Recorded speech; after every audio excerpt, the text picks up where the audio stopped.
So, simulan natin i-appreciate yung mga formula na yon sa pag-solve ng mga problems. Number 1 is you're asked to find the first derivative of this function. We have the y is equivalent to arc secant of x squared. The key here is to memorize the corresponding derivatives of our inverse functions. And then, syempre, huwag niyong kakalimutan yung rules of differentiation natin kasi meron pa rin naman tayong mga product rule, quotient rule, and of course, the general power formula. So, let's analyze this one by getting the derivative of y with respect to x. And as you can see, ang available natin dito na inverse function ay arc secant or inverse secant of x squared. So it would be nice if you're going to write here the derivative of arc secant of u as the angle with respect to x, and that is equivalent to the du all over dx divided by the u and multiplied to the square root of u squared minus 1. So, you work on this. If you have the u, or u being the angle is x squared, and you have to solve for the derivative of u with respect to x. So, derivative of u with respect to x is basically 2x dx all over dx. Or basically, this is 2x. So, pwede nating i-plug in ang mga ito dito sa format ng mismong derivative natin. That the derivative of y with respect to x is basically du all over dx, or that is solved as 2x divided by, ang u dito ay x squared, and then you have to multiply that one to the square root of, again, u squared, so ilagay natin dito yung x squared squared minus 1. And the rest will be simplification. So, purely algebra na yung mga yan. So, dy all over dx will be equivalent to 2. X will cancel out. So, we are left with 2 divided by x multiplied to the square root of x raised to 4 minus 1. So, kung hindi mo na mai-simplify ito further, you can leave it as it is. This is already the derivative of arc secant of x squared. So, that's it. Ganun lang kadali. Basta memorize mo yung mga derivative ng inverse trigonometric functions and the rules of differentiation. Another example here is still to find the first derivative of y is equal to the inverse tangent of sine x. So it will be safe if you are going to write down the derivative of arc tangent of u with respect to x. So, para lang ma-practice ninyo, isulat lang ninyo palagi. And that is equivalent to the derivative of u with respect to x and further divided by 1 plus u squared. So, ito yung pinakita natin kanina. And again, you just have to memorize them. Identifying u as the angle, and it is equivalent to sine of x. So, since kailangan natin ng du all over dx dito, kailangan daw nating i-derive yung u with respect to x. And since alam niyo na ang derivative ng sine ay equal sa cosine, then that will be written as cosine of x, the derivative of x with respect to x. So, pwede na nating isulat ang derivative ng y with respect to x as du all over dx. So, ilagay ninyo dito cosine of x. And then divided by 1 plus u squared. Ano ang u squared? This is the u. So, ilalagay natin dito na sine of x and then this is squared. Or, you can rewrite this as cosine of x divided by 1 plus sine squared x, or that is sine squared. Kung mapapansin ninyo, this is 1 plus sine x squared and wala naman tayong identity na pwedeng pang-transform dyan. So, you can leave it as it is. Third example is to find the first derivative of this function, y is equal to the inverse sine of 2x raised to the 5th power. So, di ba, kapag meron tayong power, ang unang papasok na dyan is power formula. Or, you can rewrite this as the dy all over dx equivalent to 5, and then multiply it to the inner function, or that is inverse sine of 2x. And then this will be raised to 5 minus 1. That is according to the general power rule. Further, you multiply this expression by the derivative of the inner function. So, ang inner function natin dyan is not just the 2x, but instead, this whole function is the inner function that I am referring to. So, ano ang derivative ng inverse sine of 2x with respect to x? So, dyan na papasok yung ating formula for the derivative of arc sine of u with respect to x. And that is basically the du all over dx divided by the square root of 1 minus u squared. Okay? So, kung titingnan ninyo, medyo naging komplikado lang kasi meron tayong power formula dito. And that is all because this is a composite function. Pero madali lang naman yan. Lalagay mo lang dito, again, sine raised to negative 1 2x or sine 2x negative 1 is equivalent to the arc sine of u. Okay, please do not be confused. Yung u dito ay yung angle ng inverse sine. So, if you're going to identify du all over dx, you have to identify first the u. U is the angle, so that is 2x. Ano ang derivative ng u with respect to x? Equal yan sa 2 dx all over dx, or basically that is 2 kasi ito ay equal sa 1. Okay, so kung papansinin ninyo, ito, ulitin natin, ay derivative ng portion na to. The derivative of inverse sine of 2x is given by this formula. Yun nga lang, yung u ay naka-identify na as 2x, kaya yun ang nilagay natin dito. And then, you have to identify the derivative of u with respect to x kasi kailangan yun para dito sa portion na ito. And finally, since you have u and d all over dx, you can now simplify the expression, this one, as the 2 divided by the square root of 1 minus, ano ulit ang u natin? We have the 2x, and then you square that one. And that is now equivalent to 2 divided by the square root of 1 minus 4x squared. Again, that is just the derivative of the arc sine, taas ko na lang dito, of u with respect to x. Or, if I may, I'll be replacing this one by 2x. Kasi ito na yun. Specifically given as 2x, not just the u.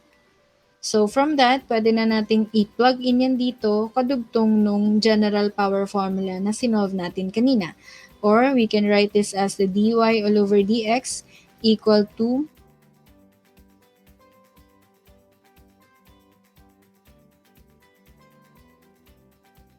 this one. Multiply na natin yung nasolve natin as 2 divided by the square root of 1 minus 4x squared. So, mula dyan, pwede na nating isimplify yung mismong equation. So, dy all over dx is equal to, kunin natin yung mga coefficients, that's 10. And then, multiplying it to the, pwede nating isulat na arc sine of 2x. And this is raised to the 4th power, so pwede ninyo ilagay dyan. And then, meron pa tayong divisor na square root of 1 minus 4x squared. Pwede na nating iwan ito as this one kasi wala naman na tayong iba pang simplify dyan. For the 4th example, still you have to find the first derivative of the function given. We have the y equal to x, arc cotangent of 2x. So from this and for the next examples, pwede ninyong i-pause yung video and then think of the ways in order to get the first derivative of this function. Pwede ninyong i-set up kung ano yung magiging diskarte ninyo. Will you be using product rule, quotient rule, general power formula, or do you have to set up the formula for arc cotangent of the angle 2x? So, ganun. I-try ninyong i-practice on your own and then check if your answers will be the same with my answers here. So, deriving this one, pwede nating iset up ito as this is the first function being multiplied to a second function. So, kung may ganito tayo, pwede nating gamitin ang product rule wherein this is renamed as, gamitin na lang natin na f, and this one is g. So, according to the product rule, if you have the derivative of y with respect to x, you just have to get the first function and then multiply it to the derivative of the second function with respect to x. And then add the product of the second function and the derivative of the first function with respect to x. So, ganun lang naman kadali. All you have to do is set up your working equation and then use the formulas that I have given you. So, maybe we can work on this side to show the different terms that we need. Let's say if f is equivalent to the x, its derivative with respect to x is equal to the dx all over dx, or basically 1en. And if g now is the second function, or we have let g as the arc cotangent of 2x, you have to know its corresponding derivative with respect to x. Ano ulit ang arc cotangent natin? Yan dapat ay equivalent sa negative du all over dx divided by 1 plus u squared. And at this point, ang u natin ay yung angle ng inverse trigonometric function. So, pag i-rewrite natin to further, kung ang u again ay 2x, ang du all over dx natin ay equal sa 2 dx all over dx, or this is basically 2. So, eto na. Sana nasusundan ninyo sa part na to. Ang negative na to ay ang du dx. So, du dx is 2 divided by 1 plus, ano yung u natin? This is 2x. So, i-square natin yung 2x. Or to simplify the derivative of g with respect to x, this is basically negative 2 divided by 1 plus 4x squared. And since meron na tayong f, ito yon, dg, this one, derivative of f is this, and finally g is given as this one, then we can now plug everything in our main working equation, that the derivative of y with respect to x is equivalent to the f, or that is x, the dg, or yung nasolve natin kanina na negative 2 square root of 1 plus 4x squared, and then you add the product of g. Ano yung g? Yun yung inverse cotangent natin, or that is the arc cotangent of x, 2x instead, arcotangent of 2x, multiplying it to the derivative of f, or that is basically 1. Ito yun. So, simplifying this, we have dy all over dx as, this will become negative 2x, and denominator 1 plus 4x squared. Sa kabila naman, meron lang tayong arcotangent of 2x. So, you can leave it as it is kasi hindi mo naman pwedeng i-combine ang inverse trigonometric function sa algebraic function. So, leave it as it is. So, tama ba ang mga sinolve ninyo?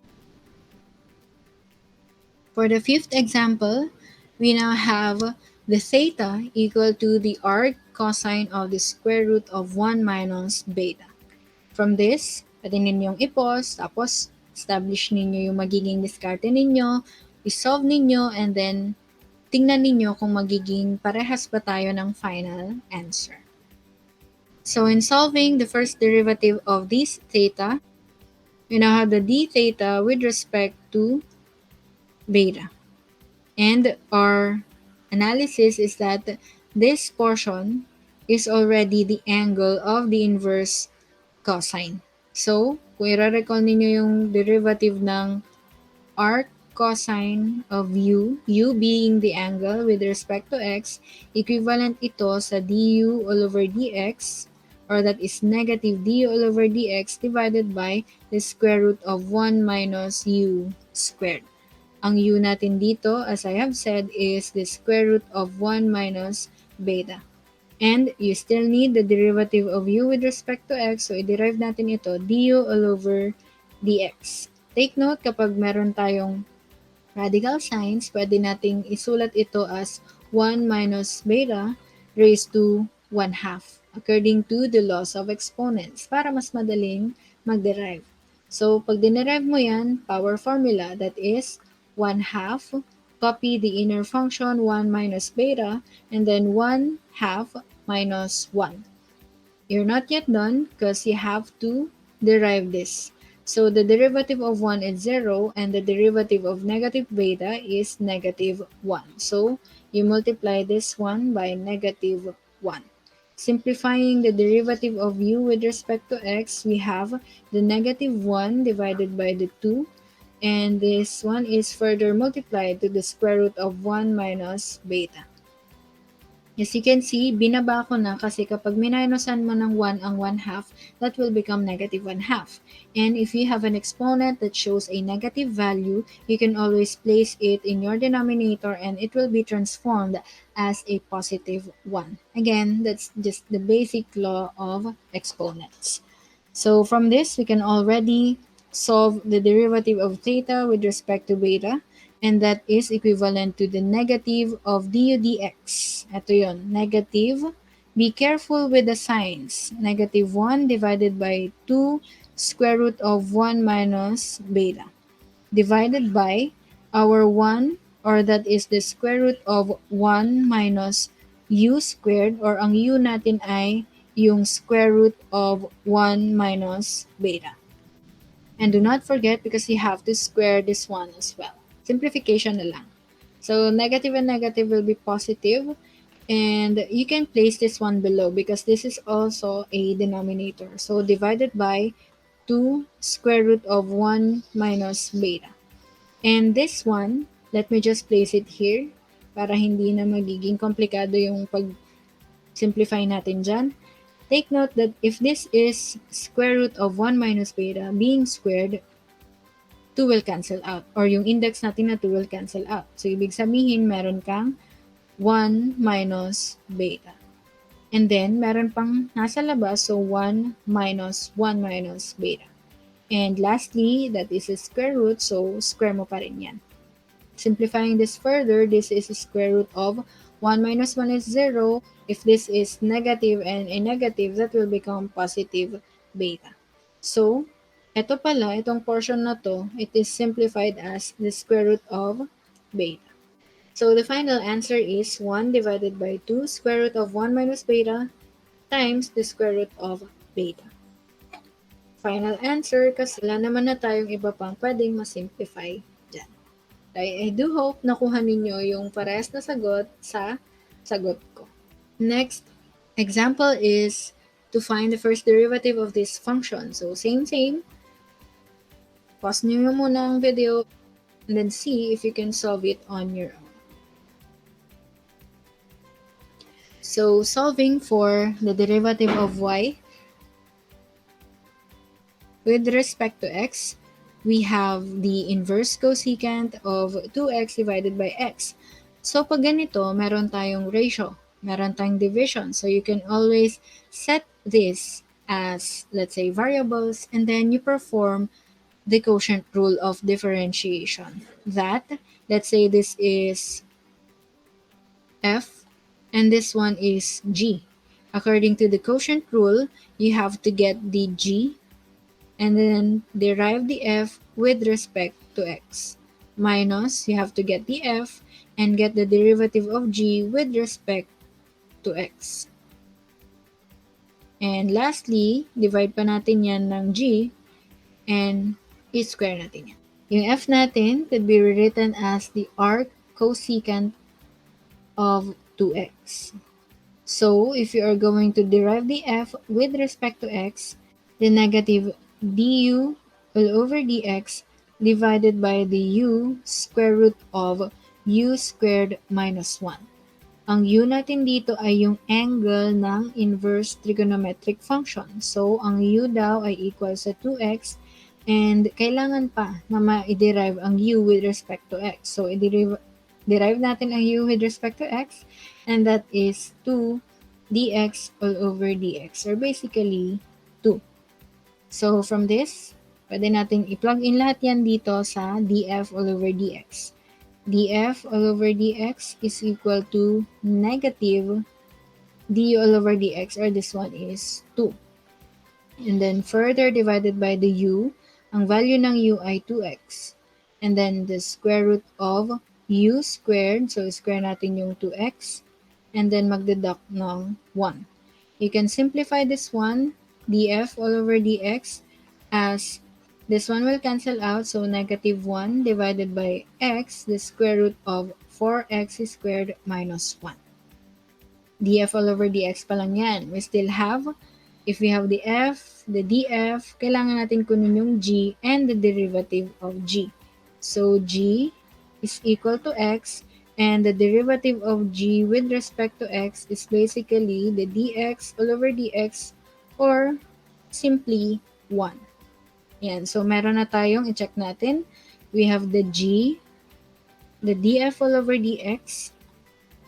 We also have the f kasi given naman yan, and then the derivative of g with respect to x, and that is equivalent to 1. So, g squared, syempre, square na lang naman yung denominator. So, performing the derivative of y with respect to x, that is equal to g, that is x. df all over dx is this one. Lagay natin dyan, negative 1 divided by x, the square root of 4x squared minus 1, minus the f, or that is the arc cosecant of 2x. And finally, dg all over dx is 1. So, madali na lang naman yan. Lagay natin dito as 1. Finally, you divide this by the square of g, or ang g natin ay yung denominator. So, ilalagay mo dyan, x squared. So, ayun na. Tapos na yung differentiation part. All you have to do is to simplify the equation. You have dy all over dx equal to, this will cancel out kasi meron ding x dyan. So, pwede nating ilagay na negative 1 divided by the x squared multiplied to the 4x squared minus 1. And then on the other side, meron tayong arc cosecant 2x, and this is multiplied to 1, so okay na yun. You can leave it as it is, negative 1 divided by x squared times the square root of 4x squared minus 1 minus arc cosecant 2x, or pwede mo namang kunin yung common denominator nila. Let's just place it here. Sana okay pa to. dx equal to, the common denominator is the square root of 4x squared minus 1 and multiplying it to x squared. So, our numerator will become negative 1 minus arc cosecant of 2x. Still, meron pang the square root of 4x squared minus 1. So, I do hope nakikita pa tong portion na to. This answer, or this one, will be accepted as the final answer.